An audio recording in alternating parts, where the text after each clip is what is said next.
50 வயது மதிக்கத்தக்க தூய்மை பணியாளர்கிட்ட வந்து பாலியல் சீடலில் ஈடுபட்டிருக்கான். ஆந்திர மாநிலத்தை சேர்ந்த ஒரு இளைஞன் தமிழ்நாட்டுல எவ்வளவு தைரியங்க இது?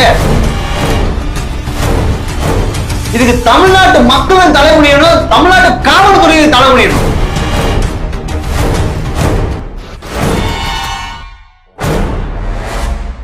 மக்கள் வணக்கம். இன்னைக்கு அரசியல் பழக நிகழ்ச்சியில நிறைய கருத்துக்களை முன் வச்சு வந்துட்டு இருக்கோம். இன்னைக்கு ஒரு மோசமான ஒரு சம்பவம் நடந்திருக்கு. அதை பத்தி நம்ம பேச போறோம். சென்னை அடையாறுல நள்ளிரவுல நடந்த ஒரு மோசமான ஒரு சம்பவம் தான் இது. இது ஏத்துக்க முடியாத ஒரு சம்பவம். என்ன ஏத்துக்க முடியாத சம்பவம் பாத்தீங்கன்னா, சென்னை அடையார் பிரிட்ஜுக்கு கீழே அந்த பஸ் ஸ்டாண்ட் சரியில வந்து இந்த ரோடு கிளீன் பண்ற துப்புரவு பணியாளர்கள் ஒரு ரோட வந்து கிளீன் பண்ணிட்டு இருக்காங்க. அந்த நள்ளிரவுல அந்த தூய்மை பணியாளர் ரோட்டை வந்து சுத்தம் பண்ணிட்டு இருக்க நேரத்துல வடமாநிலத்தை சேர்ந்த இளைஞர், நல்லா நோட் பண்ணிக்கணும், இது வந்து வடமாநிலத்தை சேர்ந்த இளைஞர் ஒருத்தர் அந்த 50 வயது மதிக்கத்தக்க தூய்மை பணியாளர்கிட்ட வந்து பாலியல் சீடலில் ஈடுபட்டிருக்கான். இந்த பரதேசில என்ன பண்ணலாம்? எவ்வளவு ஒரு கேவலமான ஒரு செயல் இது. அது வடமாநிலத்தை ஆந்திர மாநிலத்தை சேர்ந்த ஒரு இளைஞர் தமிழ்நாட்டுல எவ்வளவு தைரியங்க இது? எப்படிங்க இந்த தைரியம் வந்துச்சு? இதுக்கு தமிழ்நாட்டு மக்களும் தலைமுடியணும், தமிழ்நாட்டு காவல்துறையும் தலைமுடியணும். ஒரு வடமாநிலத்தை சேர்ந்த ஒரு இளைஞன் தமிழ்நாட்டுல வந்து எப்படி இவ்வளவு ஒரு கேவலமான ஒரு செயலை எவ்வளவு தைரியமா பண்ண முடியும்? இன்னைக்கு அரபு நாட்டுக்கு போனா இங்க இருந்து சொல்லி அனுப்புறானா இல்லையா? அந்த நாட்டுக்கு போனா ஒரு பொண்ணை சீண்டிடாத, அந்த பொண்ணை பாத்துருவாத, அந்த நாட்டோட தண்டனை மிக கொடுமையானது அப்படின்னு இங்கே பயமுறுத்தி அனுப்புறான். ஒரு வடமாநிலத்தை சேர்ந்த இளைஞர் தமிழ்நாட்டுல வந்து நள்ளிரவுல தூய்மை பணியில் ஈடுபட்டு இருந்த ஒரு 50 வயது அந்த அம்மாவிடம் பாலியல் சீண்டலில் ஈடுபட்டிருக்கான். இதை பார்க்கும் போது எவ்வளவு கொடுமையா இருக்கு. சுதந்திரம் எங்க சுதந்திரம் இருக்கு நம்ம நாட்டுல? 50 வயது அந்த அம்மாவுக்கு, ஒரு தாய் வயது உள்ள ஒரு அம்மா கிட்ட போய் இந்த மாதிரி பாலியல் தொல்லை கொடுத்திருக்கான். அந்த 50 வயது அம்மாவுக்கு இந்த நிலைமைனா, ஒரு பொண்ணு, ஒரு வயசு பொண்ணு எப்படிங்க ரோட்ல தனியா நடந்து போக முடியும்? எத்தனையோ பொண்ணுங்க அந்த அடையாறு சாலையில எத்தனையோ பெண்கள் ஐடி நிறுவனத்துல பணியாற்றிட்டு அந்த நைட் டைம்ல நடந்து போறாங்க. நானே அந்த சாலையில பயணித்திருக்கேன். நிறைய தடவை நானே அந்த சாலையில பயணித்திருக்கேன். எத்தனையோ தடவை நான் வந்து எவ்வளவு பெண்கள் வந்து அந்த ரோட்ல நான் பாத்துருக்கேன், நடந்து போறது, தனிமையா நடந்து போறதை பாத்துருக்கேன். நான் காவல்துறையில் எப்போதுமே அந்த இடத்துல நிற்கக்கூடிய ஒரு இடம். நான் அதிகமா அந்த சாலையில நான் பயணிச்சிருக்கேன்.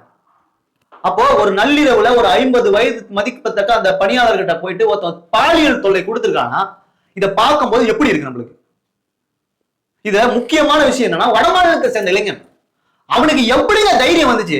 நம்ம வந்து ஒரு இடத்துக்கு பொழைக்க வந்திருக்கோம், அதர் மாநிலத்துக்கு நம்ம பொழைக்க வந்திருக்கோம். பொழைக்க வந்த இடத்துல, வேலை பார்க்க வேண்டிய இடத்துல அவன் இந்த அளவுக்கு துணிஞ்சு ஒரு விஷயத்த பண்றானா, அப்போ எந்த அளவுக்கு தைரியம்? அப்ப நம்ம சட்டத்திட்டங்கள் எப்படி இருக்கு? அப்போ தமிழ்நாட்டுக்குள்ள போனா அங்க சட்டத்திட்டங்கள் கடுமையா இருக்கு. நீ ஒரு தப்பு பண்ணிட்டனா உனக்கான தண்டனை வேற மாதிரிடா அப்படிங்கிற ஒரு பயத்தை கொடுக்கிற அளவுக்கு ஒரு சட்டத்திட்டங்களை இருந்தா தானே இந்த மாதிரி கிரைம் நடக்காது. எவ்வளவு சம்பவம் இப்படி கோயம்புத்தூர் அவினாசி ரோட்ல நடந்த அந்த பிரச்சனை இன்னும் ஒரு வாரம் கூட ஆகல. போன வாரம் நடந்த பிரச்சனை கோயம்புத்தூர் அவினாசி ரோடு பக்கத்துல ஒரு பெரிய கிரவுண்ட்ல ஒரு ஆண் நண்பருடன் பெண் நண்பருடன் ஆண் நண்பர் இருவரும் இணைந்து பேசிக் கொண்டிருந்த நேரத்துல 3 இளைஞர் மதுபோதையில வந்து அந்த பெண்ணை தூக்கிட்டு போய் கற்பழி சம்பவம் நடந்து இன்னும் ஒரு வாரம் ஆகலங்க. அதுக்குள்ள எவ்வளவு தைரியம், எவ்வளவு சிசிடிவி கேமராக்கள் பொருத்தப்பட்டிருக்கு. அவர் பின்புறம் நின்ற ஒரு காரில் இருந்து இந்த காட்சிகள் எடுக்கப்பட்டிருக்கு. நான் அந்த வீடியோ எடுத்த நபரையும் கேட்கிறேன், நீங்கள் வீடியோ எடுப்பது எல்லாம் கரெக்ட் தான், வீடியோ எடுத்தீங்க, அந்த இடத்துல ஒரு அம்மாவுக்கு பாலியல் சீண்டலில் ஒருத்தன் ஈடுபட்டு உங்க கண்ணு மொழி தாங்க ஈடுபட்டு இருக்கான், நீங்க வீடியோ எடுத்தீங்க, அந்த காரை விட்டு இறங்கி போய் அவனை பிடிச்சி 4 சாத்து சாத்திர கூடாது? நான் ஆரம்பத்தில் கேட்ட தமிழ்நாட்டு மக்கள் தலைமுடிய வேண்டும் என்று அவனை இழுத்து போட்டு 4 சாத்து சாத்திர கூடாது? அவனை அங்கே பிடிச்சிட கூடாது? கார்ல இருந்து வீடியோ எடுக்கிறீங்க, அந்த இடத்துல திடீர்னு ஒரு கத்தி எடுத்து அந்த தாயை குத்திருந்தா என்ன பண்ணிருப்பீங்க? நீங்க வீடியோ எடுத்து கொண்டிருக்கீங்க, வீடியோ ஒரு ஓகே, வீடியோ வந்து ஒரு எவிடன்ஸ், அங்க நிறைய சிசிடிவி கேமராக்களும் பொருத்தப்பட்டிருக்கு. நீங்க வீடியோ எடுக்கிறீங்க, ஒரு காரை விட்டு உங்களால இறங்கி போய் அதை கேட்க முடியாதா? அந்த இடத்துல இல்லைங்க, அந்த இடத்துல ஏதோ ஒரு கத்தி எடுத்து குத்திட்டான், அந்த அம்மாவோட உயிர் போயிடுச்சு, என்னங்க பண்ண முடியும்? சோ பொதுமக்களும் ஒரு பிரச்சனை நடக்குதுன்னா, பிரச்சனை கண்முறை நடக்குதுன்னா, நீங்க வீடியோ எடுக்கிறதுல மட்டும் கவனமா இருக்காதீங்க. தயவு செய்து நான் சொல்றேன், இது மக்களுக்கு, தமிழ்நாடு மக்களுக்கு நான் எடுத்து ஒரு வேண்டுகோள்.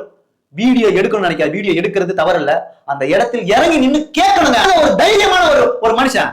தாய்க்கு அந்த இடத்துல ஏதாவது ஒரு துயரமான ஒரு சம்பவம் நடந்தது, என்னங்க உங்க கண்ணு முன்னாடி ஒரு துயரமான ஒரு சம்பவம் நடக்குது, என்னங்க பண்றது? போன உயிர் வருமா? அந்த பரதேசி நாய் எவ்வளவு தைரியம் அவனுக்கு? தொடர்ந்து தமிழகத்தில் இந்த மாதிரியான ஒரு சம்பவங்கள் நடந்து கொண்டே இருக்கிறது. நானும் நிறைய காணொலி நம்ம எல்லாமே ஒரு நியூஸா நம்ம வந்து எல்லாமே ஒரு செய்தியா நம்ம கடந்து போய்கிட்டே இருக்கிறோம். சோ தமிழக மக்களும் சரி, விழிப்போடு இருங்க. உங்க கண்ணு முன்னாடி ஒரு பிரச்சனை நடக்குதா, முதல்ல அதை போய் தட்டி கேளுங்க. முதல்ல போய் கேளுங்க. ஒரு ரோட்ல ஒருத்தன் குடிச்சிட்டு சண்டை போட்டு வருவானா, அவனை போய் நீங்க கேட்கணும். ஏன்னா அவன் குடிக்காரன், எப்படியா அடிச்சுட்டு போறான், அவனோட தலையெழுத்து. ஆனா ஒரு பெண்ணுக்கு ஒரு துயரம் ஏற்பட, உங்க கண்ணு முன்னாடி ஒரு துயரம் ஏற்பட போகுது, அதை கூட கண் முன்னாடியே பார்த்து கொண்டு வீடியோ எடுப்பது ரொம்ப கேவலமா இருக்கு. தலை குனியணும் நம்ம. அதனால பொதுமக்களுக்காக சொல்றேன், உங்க கண்ணு மூடி ஒரு துயரம் நடக்க போகுதுன்னா முடிஞ்ச அளவுக்கு இறங்கி தடுங்க. நம்ம நாட்டுல தான் நம்ம இருக்கோம், நம்ம சொந்த மண்ணில தான் இருக்கோம், நம்மள யாரும் ஒண்ணும் பண்ணிட முடியாது. நமக்கு என்ன பிரச்சனை, ஏதோ நடக்குது, நமக்கு ஏன்பா பிரச்சனை ஒதுக்கி பா, நாளைக்கு உங்க குடும்பத்திலையும் நடக்கும், உங்க சுத்தி உள்ளவங்களுக்கும் நடக்கும், உங்களுடைய குழந்தைகளுக்கும் நடக்கும், உங்களுடைய சுத்தி உள்ள அக்கா தங்கச்சி மனைவி இப்படி எல்லாருக்கும் நடக்கும். அதனால சொல்றேன், தயவு செய்து உங்க கண்ணு முன்னாடி ஒரு துயரம் நடக்குதுன்னா அதை கண்டிப்பா அதை தட்டி கேளுங்க. ஆக மக்கள் எல்லாரும் விழிப்போடு செயல்படுங்க. உங்க கண்ணு முன்னாடி ஒரு பிரச்சனை நடக்குன்னா முடிஞ்ச அளவுக்கு இறங்கி அதை தடுக்க பாருங்க. காவல்துறையும் அவரை கைது செய்து வழக்கு பதிவு செய்திருக்கிறார்கள். அவர் இனி தமிழகத்தில் இருக்க தகுதியே இல்லாத ஒரு நபர், அவர் தமிழகத்தில் இருக்கக்கூடாது. இந்த மாதிரி ஒரு சம்பவம் நடந்திருக்கு, கண் முன்னாடி நடந்திருக்கு. அவரை தமிழகத்தில் வைத்திருந்தால் மீண்டும் ஒரு பெண்ணுக்கு இந்த நிலைமை ஏற்படும் என்பதுதான் என்னுடைய ஆதங்கம். சோ தமிழ்நாடு அரசு இதை ஈஸியாக கடந்து போகாமல் அவரை தமிழகத்தை விட்டு அவர் சொந்த மாநிலத்துக்கு அனுப்பி வைக்க வேண்டும். நன்றி.